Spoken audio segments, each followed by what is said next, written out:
자, 경북 경주에서 한 달여 전에 실종됐던 40대 여성 결국 시신으로 발견이 됐다고 그렇습니다. 얘기를 하는데 일단 사건 개요 잠깐 네. 정리해 주시죠. 이제 지난 9월 2일 날입니다. 밤 10시경에 친언니가 사실 경상남도에 이제 살고 계시죠. 그런데 추석 때 집에 오나 간다. 이제 이렇게 돼가지고 통화를 합니다. 네. 그런데 추석이 돼도 오질 않습니다. 그리고 전화를 해도 받지를 않고 그래서 결국은 경상북도 경주 안강에 있는 집을 방문을 했는데 예.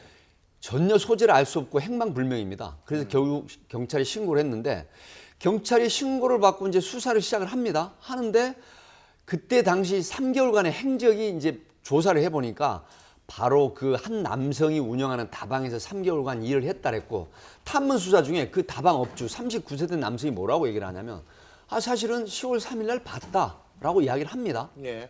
그런데 갑자기 이 남성이 9월 3일 날이죠. 9월 3일 네, 9월 3일 날이죠. 전자발찌 부착을 한 걸 추적기를 떼버리고 도주를 합니다. 10월 달 들어서요.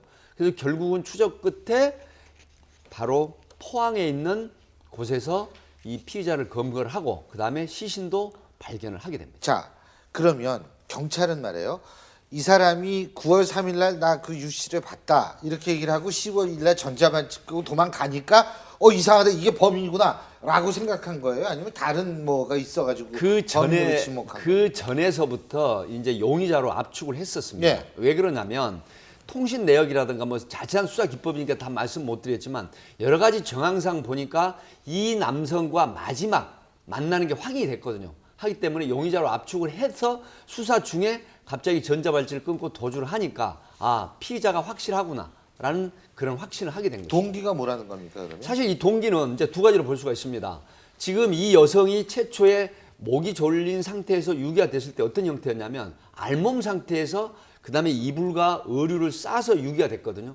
그렇다고 하면 첫 번째 성폭행에 문제가 있지 않았느냐 이렇게 보고요. 또 하나는 금품 관계를 들여다보고 있는 겁니다. 그런데 피의자는 그냥 일할 때 사소한 다툼으로 다투다가 살해를 했다라고 하는데 경찰은 그 말에 대해서는 그렇게 크게 신임을 하지를 않는다고 합니다. 아직 동기 제대로 모르는 거네요. 그렇습니다. 근데 저는 하나 늘 이런 사건 날 때 보면은 전자발찌를 잘라버리고 풀고 지금 그 얘기하려고 도망갔어요. 예. 그러면은 그런 전자발찌를 몰라둡니까? 예를 들면은 범행을 안 할 분들은 전자발찌를 차고 다니겠죠. 범행을 하고 그런 사람들은 당연히 전자발찌를 그걸 없애버리고 내뺄 건데 그렇게 허술한 전자발찌라면 필요 없는 거 아니에요? 그렇죠, 사실은. 예. 정말 뭐 이렇게 풀 수가 없는 경찰이라든가 그런 수사기관에서 풀어줘야만이 전자발찌를 풀 수가 있어야지 자기 혼자 끊어불고 갈 것 같으면 그게 무슨 글쎄 전자발찌입니까? 말이에요. 예. 그래서 이제 아예 풀 수 없을 정도로 하려면 이제 금속 재질로 완전히 만들어야 되거든요. 근데 그렇게 했을 경우에는 이제 그 부착자의 그런 일상생활에 지장이 있다라는 측면에서 이제 그 안에는 이제 그 금속이 있습니다만 겉에는 이제 불편하지 않도록 고무 형식으로 돼 있고요. 그러다 보니까 사실 마음만 먹으면 다 자르고 갈 수가 있어요. 근데 그거 불편함을 그거 고려할 필요가 없어요, 제가 볼 때는. 근데 이제 아니, 딴 사람은 얼마나 불편합니까? 그렇죠. 그 사람 때문에. 성폭행 당한 여성의 입장에서 그럼요. 생각하면 지금 전자발찌 그게 불편하냐나 문제가 아닌 것 같아요. 네. 그러니까 전자발찌면 이게 잘 안 보일 거 아니에요. 그럼 예. 이 사람이 이걸 하고 있는지 잘 안 보이는데 정말 우스갯소리로 정말 누군지 식별할 수 있게 무슨 모자를 씌우든지 뭘 해야지 전자 목걸이 해야 된다는 얘기까지 성폭행 나와요. 당한 여성 입장에서는 정말 이건 그렇죠. 있을 수 없는 일이죠. 예. 그러다 보니까 전자발찌가 이제 계속 실효성이 정말 있느냐라는 그런 의구심도 있는데 실제로 전자발찌 제도를 만든 다음에 이제 재범률이 떨어지긴 했습니다. 하지만 아무리 전자발찌를 타고 위치 추적 전자장치라고 하는데요, 정식 명칭은 이 전자장치를 발에 차고 있더라도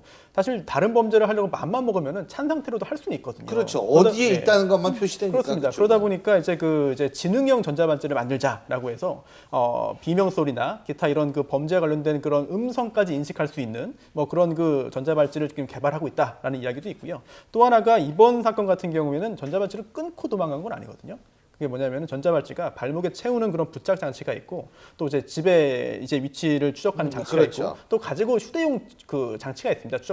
휴대용 추적 장치가 있어가지고 그 두 개가 이제 거리가 멀어지면 이제 경보가 울리고 그러는 건데 사실은 위치 추적 전자장치를 아무리 부착한다 하더라도 모든 범죄를 모든 재범을 막을 수는 없어요. 하지만 그런 전제 하에서도 이제 적어도 이제 예. 자르고 도망갈 수 있는 그런 가능성을 줄이기 위한 노력은 해야 되는데 여러 가지 노력하고 있습니다만 아직까지 완벽한 해결책은 없다는 점이 좀 안타깝습니다. 근데 그러고 보니까 이 사람 왜 전자발찌 탔어요? 이 사람. 예, 그 사실은 전에 강도 유사 강간 있죠. 그런 게 범행을 있습니다. 저질러서 사실 강도를 하면서 여성에게 그 성폭행을 저지른 상태에서 11년간 복역을 했는데 2011년부터 1월달에 출소하면서 5년간 전자발찌 부착이 됐거든요. 예. 지금 앞에서 패널 분들 좋은 말씀하셨는데 사실 전자발찌 이 장치는 지금 감시 인원을 상당히 늘려야 되는 문제가 있습니다. 예.